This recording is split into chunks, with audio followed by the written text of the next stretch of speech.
Hi, this is Stacey Mahoy with allaboutfastpitch.com, and my tip for coaches today is to just slow down.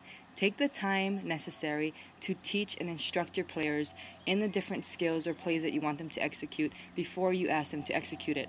Or also, remember to cover the fundamentals and give them a good foundation in those fundamentals before moving on to advanced plays.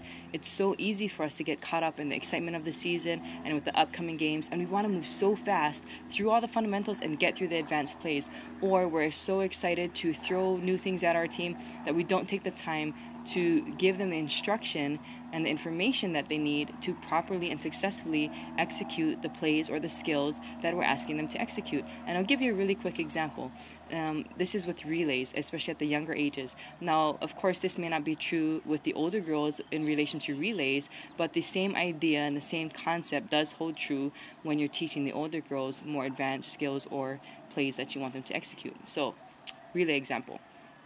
Before you ever throw your team out onto the field and expect them to execute a relay from the outfield to home plate, the ideal situation would be to take the time to explain to them what a relay is and how to properly execute one. Now, I've seen this happen with 10 and under teams where it's the second week of practice, they've got a first scrimmage of the season coming up, and coaches will just throw the team out there, pound the ball to the outfield, and tell them to relay the ball home. Now, first of all, some 10 and under players, if it's their first year, may not even know what a relay is. They have no idea what a cut person is either, probably, and they probably have no idea if they're a catcher or the person receiving the ball at the end of the relay.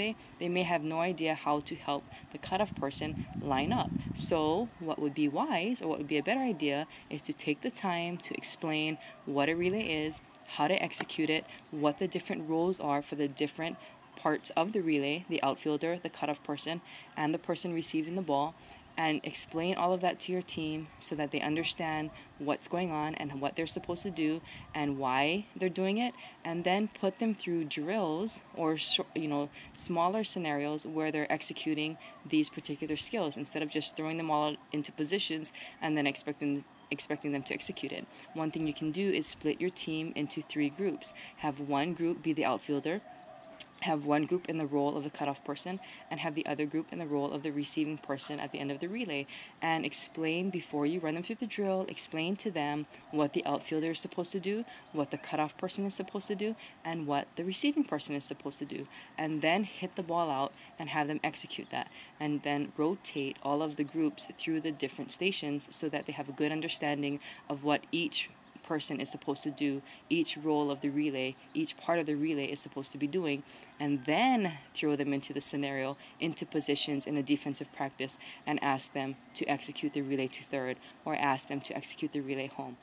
The point is, as a coach, remember to take the time to give your players the instruction they need and the information they need to properly and successfully execute the plays and the skills you're asking them to execute.